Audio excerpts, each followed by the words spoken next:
Pernah nggak sih kamu bertanya-tanya, kok ada orang yang bisa mencapai tujuannya dengan mudah, sementara yang lain susah banget? Mereka tampak selalu tahu langkah yang tepat untuk diambil. Kok mereka bisa tetap positif meskipun lagi banyak masalah? Seolah-olah mereka memiliki kekuatan batin yang tak tergoyahkan. Jawabannya mungkin ada pada kekuatan Neuro Linguistic Programming, atau NLP.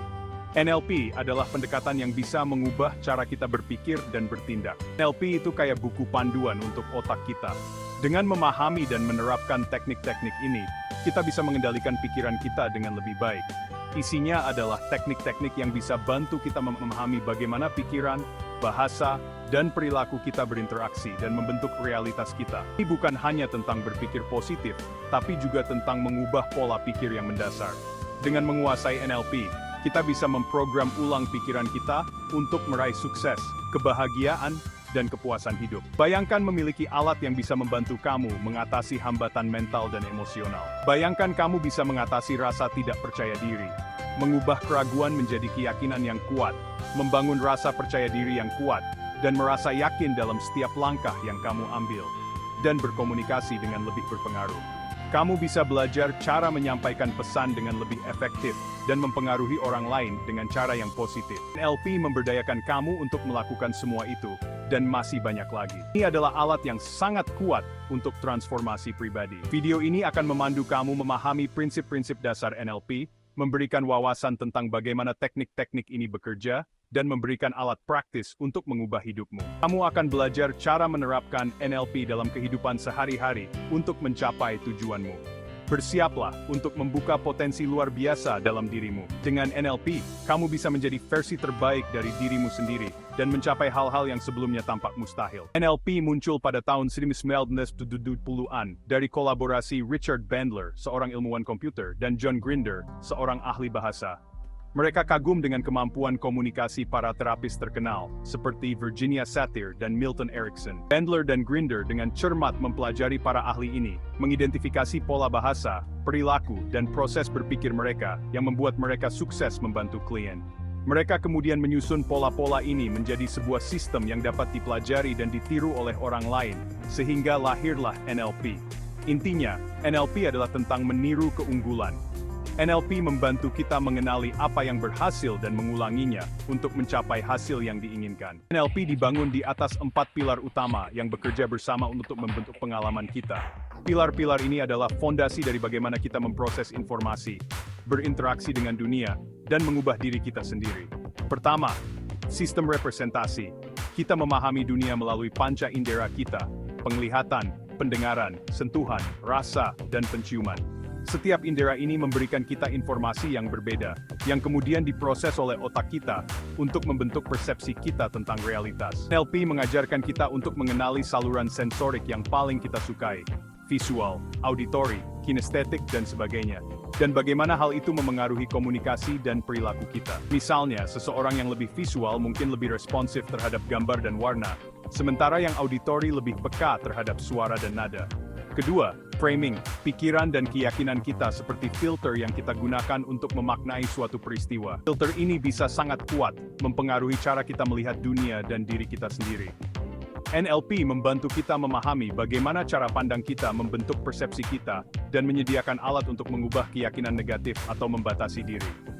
Dengan teknik-teknik ini, kita bisa mulai melihat dunia dengan cara yang lebih positif dan memberdayakan. Ketiga, fisiologi tubuh dan pikiran kita saling terkait erat. Apa yang kita rasakan secara fisik dapat mempengaruhi keadaan mental kita, dan sebaliknya. NLP menekankan pentingnya fisiologi dalam memengaruhi keadaan emosi kita. Misalnya, postur tubuh yang tegap dan pernapasan yang dalam dapat membantu kita merasa lebih percaya diri dan tenang. Dengan mengadopsi postur tubuh yang memberdayakan, teknik pernapasan, dan intervensi fisiologis lainnya, kita dapat mengubah keadaan pikiran dan perilaku kita. Teknik-teknik ini bisa sangat efektif dalam situasi stres atau saat kita membutuhkan dorongan kepercayaan diri. Keempat, keyakinan. Keyakinan kita adalah ramalan yang menjadi kenyataan. Apa yang kita yakini tentang diri kita dan dunia di sekitar kita dapat mempengaruhi hasil yang kita capai. NLP membantu kita mengidentifikasi keyakinan yang membatasi diri dan menggantinya dengan keyakinan yang memberdayakan yang mendukung tujuan kita. Dengan mengganti keyakinan negatif dengan yang positif, kita bisa membuka potensi penuh kita. Dengan memahami dan menguasai keempat pilar ini, kita bisa lebih mengendalikan pikiran, emosi, dan perilaku kita, yang pada akhirnya membawa kita pada kehidupan yang lebih memuaskan. NLP memberikan kita alat untuk menjadi versi terbaik dari diri kita sendiri, memungkinkan kita untuk mencapai tujuan kita dan hidup dengan lebih bahagia dan lebih bermakna. Bagian 4 NLP dalam tindakan, contoh sehari-hari. NLP bukan hanya konsep teoritis, ini adalah alat praktis yang bisa diterapkan dalam berbagai aspek kehidupan kita sehari-hari.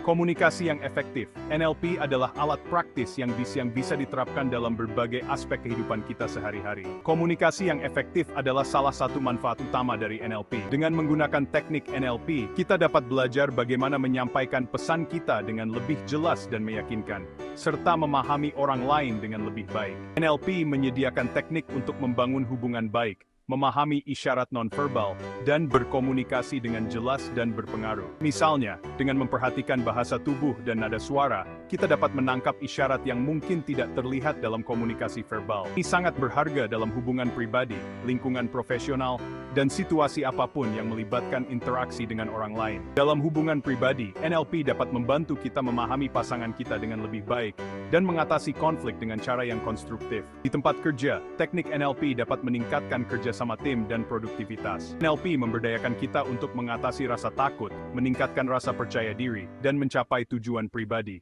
Misalnya, seseorang yang takut berbicara di depan umum dapat menggunakan teknik NLP untuk mengubah pola pikirnya dan merasa lebih percaya diri saat berbicara di depan banyak orang. Teknik seperti anchoring dan visualisasi dapat membantu kita mengakses keadaan sumber daya dan menciptakan perubahan positif yang langgeng. Dengan menggunakan teknik anchoring, kita dapat mengaitkan perasaan positif dengan tindakan tertentu, sehingga kita dapat mengakses perasaan tersebut kapanpun kita membutuhkannya. NLP banyak digunakan dalam terapi untuk membantu individu mengatasi fobia, mengelola kecemasan, dan menyelesaikan trauma. Terapis menggunakan teknik NLP untuk membantu klien mereka mengubah pola pikir negatif dan menggantinya dengan pola pikir yang lebih positif dan memberdayakan.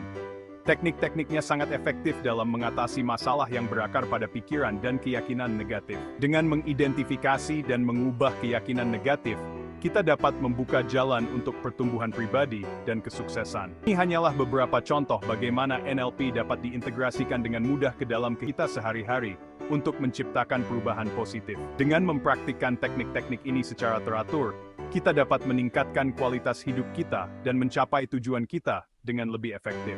NLP adalah alat yang kuat yang dapat membantu kita menjadi versi terbaik dari diri kita sendiri. Bagian 5. Menguasai pikiran Anda. Teknik NLP untuk penguasaan diri. NLP menawarkan beragam teknik untuk transformasi pribadi. Berikut adalah beberapa yang populer. Anchoring. Teknik ini melibatkan mengaitkan sentuhan, kata, atau gerakan tertentu dengan keadaan emosi yang diinginkan. Dengan memicu jangkar ini, Anda dapat langsung mengakses keadaan tersebut kapanpun Anda membutuhkannya. Reframing. Ini melibatkan mengubah cara Anda memandang suatu situasi dengan mengubah perspektif Anda. Dengan membingkai ulang pikiran atau keyakinan negatif, Anda dapat mengurangi dampaknya dan menciptakan interpretasi yang lebih memberdayakan. Visualisasi. Teknik ampuh ini melibatkan penciptaan gambar mental yang jelas tentang hasil yang Anda inginkan. Dengan berulang kali memvisualisasikan tujuan Anda memprogram pikiran bawah sadar Anda untuk bekerja menuju realisasinya. Teknik-teknik ini, jika dipraktikkan secara konsisten, dapat membantu Anda menguasai pikiran dan menciptakan kehidupan yang Anda inginkan.